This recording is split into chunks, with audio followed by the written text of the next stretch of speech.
New charter school board members should be required to complete a new board member orientation. The new board member orientation should include being provided a new board member orientation manual and completion of a new board member orientation workshop or training video. Board members should then be required to sign an acknowledgement of the board's conflict of interest policy, be required to acknowledge understanding of open meetings laws.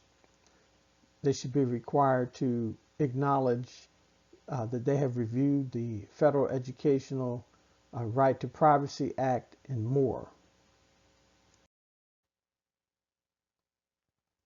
The board orientation manual should include, among other things, articles of incorporation and bylaws of the corporation, a copy of the school's non-discrimination policy, a copy of the conflicts of interest policy, a copy of your state's Charter School Act, a copy of the approved charter and charter application, a copy of Robert's Rules of Order,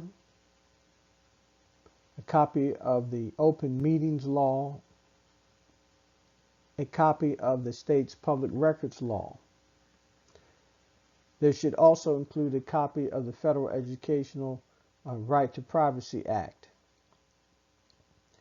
a copy of the board meeting book showing board meetings from the inception of the organization to the current date, copies of current policies and procedures manuals, including federal programs and fiscal policies, should be included in the notebook.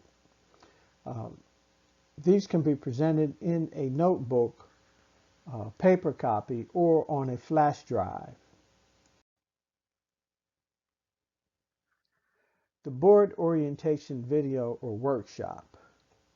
Before being seated to serve on the board, the prospective board member should complete a workshop or at least a video board orientation that covers the items in the board orientation manual. Of course, as mentioned, the board members should sign an acknowledgement form indicating completion of the new board member orientation. The board member should acknowledge specific items that may be required by your insurance carrier and also other things that may be required by state and federal laws. Now, this may vary from state to state, some of the items that you'll need board members to sign off on, but it's extremely important that during the this board orientation and the sign-off that you are actually documenting that the board member knows and is prepared to perform their job as a board member.